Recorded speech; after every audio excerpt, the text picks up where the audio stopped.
Hello and welcome, my friends. It is a muggy, foggy, rainy Wednesday. It is about 12 noon here at Site B. It is I, your laid back, humble guide to all the tabletop role playing game news, weather, and general internet nonsense. And it's Thursday, the 10th, and I'm using my radio voice, which means it's time to take a breath. Let go of all that stress Wizards of the Coast is causing us and just sink deeply into the comfy midweek tabletop tidbits, bits and bobs of lesser stories we might have missed because we were so focused on the nonsense that came out of Gen Con. And let's start off with the other con. That's right. Terrific Con was over this weekend. And it was a comic book convention held out there in the rest of the world. You know, other things were going on besides Gen Con. Not much news coming out of it. A lot of cosplay news and cosplay contest news. I guess there's been a lot of changes in the world of cosplay with all the advancements in technology and digital and AI. To start rethinking what's cosplaying. So I am not a cosplay person, but apparently there are people who are out there, like our friend Jessica Nagiri. There was a panel on Kickstarter and geek marketing. That's something I think we should all watch if there's a link to it available. Unfortunately, there is not. But yes, I think all of us at this point need help in trying to figure out how to get our stuff out there into the market, because Lord knows I did. And there was a bunch of stuff on comics, including new projects for comics coming out from Avatar, Deus Workshop, The Dragon Lair, Link's Chainmail, Paul Sintz, and even Julia Stiles was there. We've got new comics coming out for Normal Human. We've got, of course, coming new comics out for D&D. There was a restaurant, an arcade, bowling, and a casino.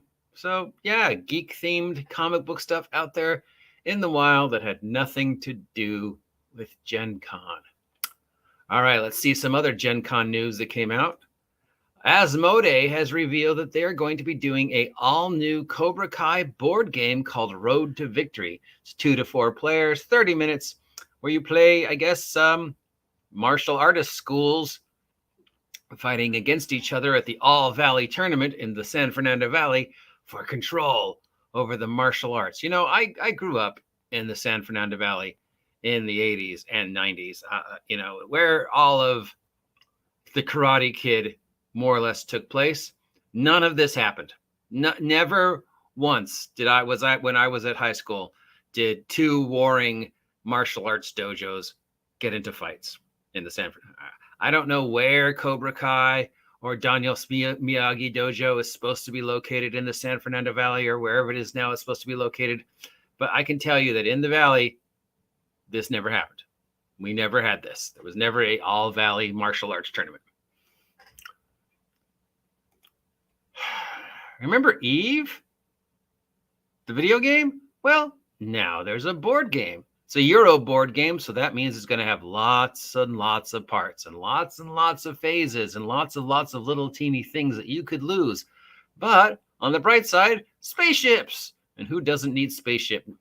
So this takes place in the EVE Online universe. It is a 4-player Euro game style, player-driven storylines where you have spaceships fight each other. I mean, what could go wrong with that? And it's always nice to remember that there are other video games out there that did space stuff. And go, oh yeah, Eve. I remember that game. Look at that psychedelic 3D 1960s cover. This is what the stuff is going to look like for the new run from Modiphius for their Captain's Log solo play. And the next Star Trek adventures are going to be embracing that 1960s aesthetic of the original show. So this is one of the 3 different covers you can get for the Captain's Log solo play Star Trek adventures from Ophidius. If I played that game, I'd get this one just to annoy people. I would just buy it and then point it at everybody else at the table and then just leave it there till they all went insane. We're getting more information on Dreams and Machines. As we know, the Quickstart box is available that comes with everything you start needing to play. So yeah, this is their first original IP that I know of. Other than that, we don't know a lot about it, other than it was groundbreaking and the fans really loved what they saw.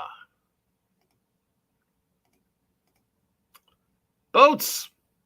Mantic has revealed a treacherous fleet of dwarven ships for their strategy simulation tabletop game, Mantic. This comes for the Abyssal Dwarf Fleet set sails. This is part of the Shadow Horizon storyline in the Mantic game. Mantic being the other tabletop skirmish game that's out there. So dwarven boats. These don't really look like boats. They look like train cars. Not sure. I mean, it's got wheels and an engine. This is a train.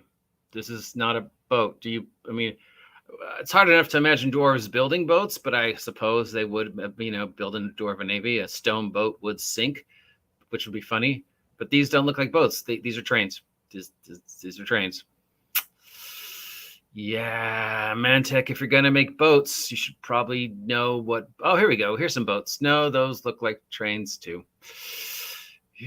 This one? That one maybe is a boat. Those look like airplanes. So that one's maybe a boat, and it's on fire.